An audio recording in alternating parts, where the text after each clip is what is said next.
Diamond diggers Rusty and Connie invited us to stop by to see how they do it, how they find treasures in the dirt. So come along. All right, Rusty, what do you have over here? It's my trommer. What I do here, I shovel the dirt into it, and then I'll turn it. What it does, it takes all the mud, and then what I've got left in it is just the gravel. And the gravel part is what you normally find your diamonds in. Aha. So after I run this through assembly, probably 15, 20 turns, then I'll take this little dipper and I'll go in, I'll reach in, and it's got the gravel in it. Okay.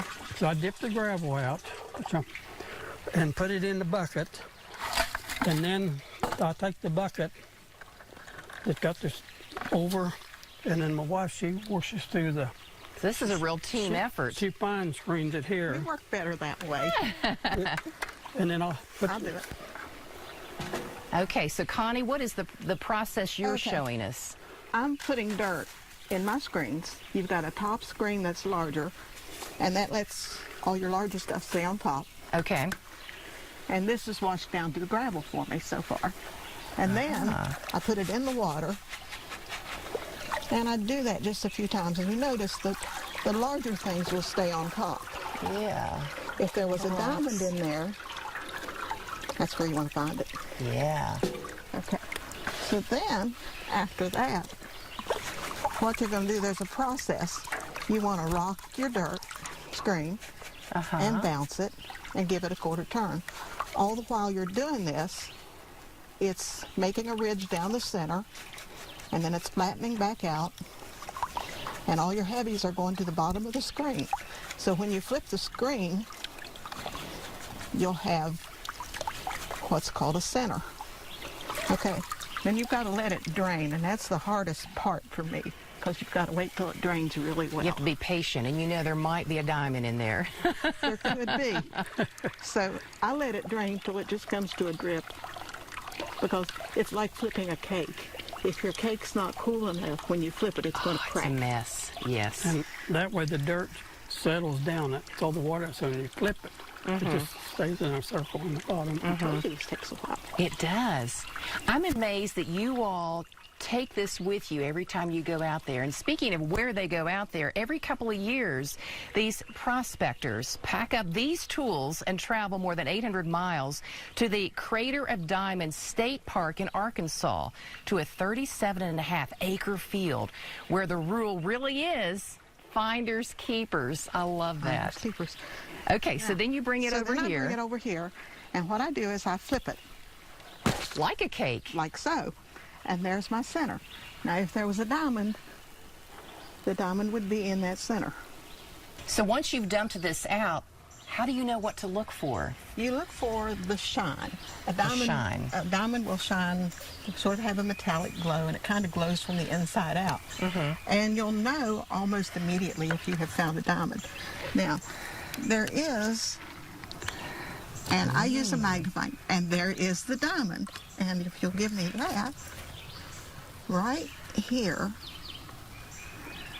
right there is the diamond. Oh, exciting. And that looks to be about I would want to say maybe a 50, 60 pointer. And do you all still get excited when you find a diamond on these trips? Oh, yeah. Absolutely. It's like nobody else seen it but you and your eyes. The first eye that pops You're out the first one to see the diamond. And how many of you all found over the years? We have found 66 now. 66. Right. And I have a box of rocks. Yeah, and I love that you store them in your Elvis tin. I mean, where else should you put them? And then there's a 15 pointer in there, and there's a 56 pointer there. And then he has an 84 point brown. There's What's that 5 in that one. Those are small little diamonds. Wow. So, Rusty, what I'm taking away from this is that you never have to go into a jewelry store. You just say, let's go dig our own, right? Go dig our own, yeah. Let's go dig our own. We make our That's own, more fun. design our own jewelry. Uh-huh. I have, this was pretty. number 16. Uh-huh. And that one is a 60-point yellow. Uh-huh. And it's got 17 natural facets. Oh, that's gorgeous. It was so perfect that 3 jewelers downtown Huntington said they don't come out of the ground looking like that. Said it was synthetic. Until they put it under the microscope and they came back. And they said, and it's a very good diamond. Oh, that's wonderful. And you dug that diamond out of the dirt. Yes. And what about the one on your necklace? The one on my neck is almost a half a carat teardrop. They call it teardrop or a pear shape. And then his is an 85-point brown. So we have white, yellow, brown, which are the 3 main colors from the crater. So other than, of course, the reward of finding diamonds, why do you all do this? Just a good hobby. It's something to... We meet a lot of friends, and then some of them we'll meet again. When we return, they'll be there, and we dig with them, and, you know. And we've met people from a multitude of countries, you know. One year we met people from, I think, Russia, Germany, Poland, Japan, China, Thailand. And we gave 2 away. We've given 2 away. And there were special circumstances. Yeah. Aww. There was a little German guy out there from Germany. And his visa was... And he was over here on a visa, and his visa was running out. He was the last week. And we found a 7-pointer, and we gave him that 7-pointer because he wanted to take it back to his country, so we gave it to him. And then another time, there was a gentleman there from California. His name was Leon. His sister had cancer, so he was out there to sit with her. In the daytime, he would go out on the field and he would dig, and he didn't find anything, so we gave him a 4-point to take back to California with him after his sister passed away.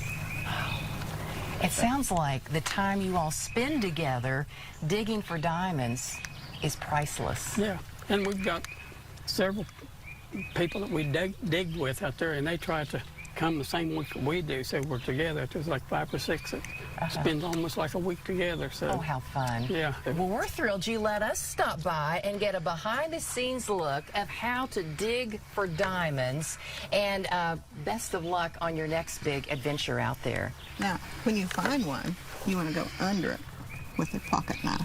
Yeah, because they're pick it up. They're And bouncy. then you find it in your hand. There it is.